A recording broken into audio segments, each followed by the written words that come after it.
இயேசுவில் என் அன்பு சகோதர சகோதரிகளே, ஆண்டவர் நாமத்திற்கு சோத்திரம். தினம் ஒரு ஜப வழியாக பேசிக்கொண்டிருப்பது உங்கள் அன்பு சகோதரன் பிரபு. எப்படிங்க இருக்கீங்க? இன்றைய நாள் எப்படிங்க போச்சு? உங்களுக்கு மகிழ்ச்சியாக இருந்தீங்களா? எப்போவுமே சந்தோஷமாக இருங்க. ஒரு நாள் வாழ்க்கையில் நீங்கள் எதை சாதிக்க விரும்புகின்றீர்கள் அப்படின்னு சொல்லி கேள்வி கேட்டால் நிறைய சாதனை பண்ணணும்னு நினைக்கிற வாழ்க்கையில், ஆனால் என்ன பண்ணுறதுன்னு டிசைட் பண்ண முடியல. இது பண்ணலாமா, இது பண்ணால் நம்ம ஜெயிக்க முடியுமா, இல்லை அது பண்ணால் ஜெயிக்க முடியுமா, இல்லை அப்படி பண்ணால் ஜெயிக்க முடியுமா, இல்லை இப்படி பண்ணால் ஜெயிக்க முடியும்னு சொல்லி யோசனையிலேயே பாதி வாழ்க்கை போயிடுச்சுலாம். இன்றைக்கி பேரும் புகழுமா வாழணும்டா, ஓஹோன்னு வாழ்ந்தாண்டா, அந்த மாதிரி வாழணும்னு ஆசைப்பட்றோம் எல்லாருமே. ஆனால் சந்தர்ப்ப சூழல், குடும்ப நிலமா அப்படி இருக்க, என்ன பண்ணுறதுன்னு தெரியல. இன்றைக்கி நான் வேலைக்கு போனால் தான், இன்றைக்கி நான் உழைச்சா மட்டும்தான். எவ்வளோ வேலை பண்ணிட்டேன் பிரதர், வாழ்க்கையெல்லாம் எல்லா வேலையும் பண்ணிட்டான். இன்னமும் கஷ்டப்பட்டுட்டு தான் இருக்கு. எனக்கான ஒரு அங்கீகாரம் இன்னும் கிடைக்கலாம். ஓடிட்டுருக்கேன், ஓடிட்டுருக்கேன். அங்கீகாரம் கிடைக்குமா கிடைக்காது அப்படின்னு சொல்லி ஏக்கம்தான். புதிய வருமானம் இல்லை, வறுமையான குடும்பம் தான். என்ன பண்ணுறதுன்னு தெரியலனா வேலைக்கு போய் சம்பாரிச்சாதான் என் குடும்பத்தை காப்பாற்ற முடியும். அவ்வளோ கஷ்டம், என்ன பண்ணுறதுன்னு தெரியல அப்படின்னு சொல்லி இன்றைக்கி எத்தனையோ இளைஞர்கள், இளம் பெண்கள் ஓடிட்டுருக்கோம். பகலாக நமக்கு ரெஸ்டே இல்லை அப்படின்னு சொல்லலாம். ரெஸ்ட் எடுக்கணும்னு நினைப்போம், ஆனால் ரெஸ்ட் இல்லாமல் நம்ம ஓடிட்டே இருக்கோம்ல. ஏன் ஆண்டவர் இந்த நிலைமை எங்கள் வாழ்க்கையில் அப்படின்னு சொல்லி யோசிச்சுட்ருக்கோம்ல. நிச்சயமாய் கலங்காதீங்க. ஒரு நாள் இல்லை ஒரு நாள் நம்ம கஷ்டப்பட்டதுக்கான ஒரு பலன் நிச்சயமாக நம்ம ஆண்டவராக இயேசு கிறிஸ்து கொடுக்க போகின்றார். வாழ்க்கையில் சாதிக்க போகிறவங்க நம்ம எல்லாருமே எதுவுமே இல்லைன்னு வருத்தப்படாதீங்க. ஒரு நாள் இல்லை ஒரு நாள் நம்ம பட்ட கஷ்டத்திற்கான ஒரு பலன் நிச்சயமாய் கிடைக்க போகின்றது. மகளே மகனே கலங்காத. எவ்வளவு அழகான ஆசை! தேவ சமூகத்தில் நிலைத்திருப்பதே நம் முக்கிய நோக்கமாக இருக்கும்போது இயல்பாகவே அவரது தயவு நம்மேல் விளங்கும். இதனால்தான் ஆண்டவர் நம் கருணையை, தயவை அவர் பேரில் காட்டுகின்றார் என்று விசுவாசிக்கின்றோம். பார்த்தீங்களா? இதோ நான் உன் பக்கத்தில் இருக்கின்றேன், உங்களை கண்ணோக்குவேன், நீங்கள் பயப்பட வேண்டிய அவசியம் கிடையாது, நான் பார்த்துட்டு தான் இருக்கேன், கவலைப்படாத அப்படின்னு சொல்லி இன்றைக்கி நம்ம காத்துட்ருக்க முடியல, அவசரப்பட்டுகிட்டே இருக்கோம்ல.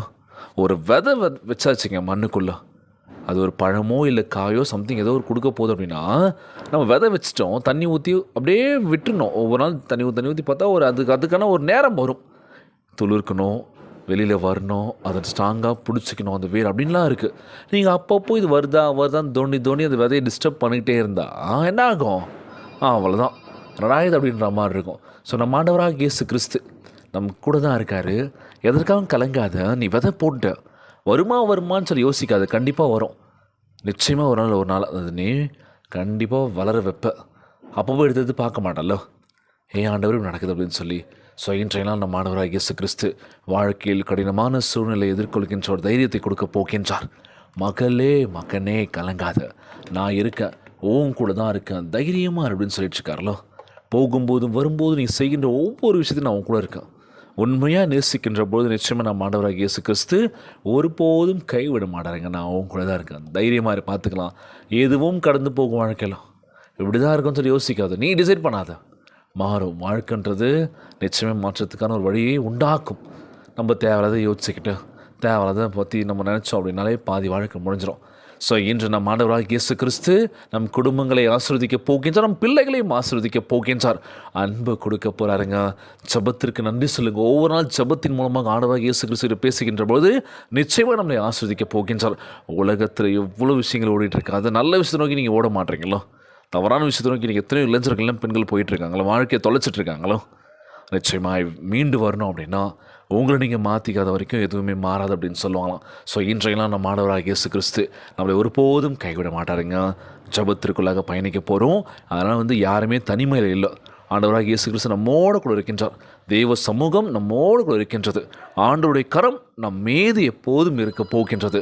மகளே மகனே கலங்காத, நான் இருக்கேன், உன் கூட தான் இருக்கேன், தைரியமாக இருன்னு சொல்கிறது யாருங்க? நம்ம ஏசப்பா. இன்றைய நாள் ஜபம், உலகில் வாழ்கின்ற எல்லாருக்கும் நம்ம ஜபிக்க போகிறோம். ஜபத்திற்குள்ளாக பயணிப்போமா? எங்களை மிகவும் அதிகமாய் நேசிக்கின்ற அன்புள்ள ஆண்டவராகிய இயேசுவே, இன்றைய நாள் வாக்குறுதி வசனத்திற்காக நன்றி ராஜா. அன்புள்ள ஆண்டவரே, எங்களை தேர்ந்து கொண்டு கிருபையுடன் நோக்கத்திற்காக உம்மை சோத்தரிக்கின்றன ஆண்டவரே. உலக பிரகாரமான எல்லா சாதனைகளை காட்டிலும் சமூகத்தை விரும்பும் ஒவ்வொரு நாளும் உமக்கு முன்பாக பயபக்தியுடன் நடக்கவும் எங்களுக்கு உதவி செய்வீராக. சோதனையின் காலத்தில் நீர் வாக்கு பண்ணியே ஆசீர்வாதங்களை எங்களுக்காக ஆயத்தம் செய்கின்றீர் என்ற நம்பிக்கையோடு கடப்பதற்கு எங்களை பலப்படுத்துங்கப்பா. ஒவ்வொரு உபத்திரமும் விசுவாசத்தை பலப்படுத்தட்டும் ராஜா. நம்பிக்கையை ஆழமாக்கட்டும் அப்பா. பரிபூர்ண சித்தத்திற்குள் எங்களை வழிநடத்துவீராக. ஒவ்வொரு தலைமுறையின் மேலும் தயவு விளங்க வேண்டும் என்று செபிக்கிறோம்ப்பா. எங்களை சமூகத்தால் நிரப்பி எங்கள் வாழ்க்கையை மகிமைக்கென்று பயன்படுத்த வேண்டும் என்று செபிக்கிறோம்ப்பா. அந்த ஜபத்தை கேட்டுக்கொண்டிருக்கின்ற அன்பு சகோதர சகோதரிகள், என் அன்பான உறவுகள் எல்லோரையும் பத்திரமா பார்த்துக்கோங்கப்பா. யாருக்கும் எந்த கஷ்டங்கள் துன்பங்களை கொடுத்துறாதீங்க ராஜா.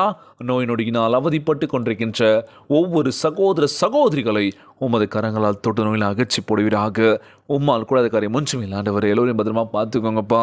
தன் கண்ணீரும் கவலையுமா செபிக்கின்ற ஒவ்வொரு பிள்ளைகளை நோக்கி பாருங்கப்பா. கண்ணீரை தொடங்கி ராஜா, கவலையெல்லாம் அகற்றி போடுங்கப்பா. நாங்கள் வாழ்க்கையில் சாதிக்கணும், பெரிய வரணும்னு சொல்லி உழைக்கிற ஒவ்வொருவரையும் கண்ணோக்கி பாருங்கப்பா. சாதனை ஆளர்களாக ஆக்குவீராக. எங்கள் வாழ்க்கையை மிகப்பெரிய உயரத்துக்கு கொண்டு போவீராகப்பா.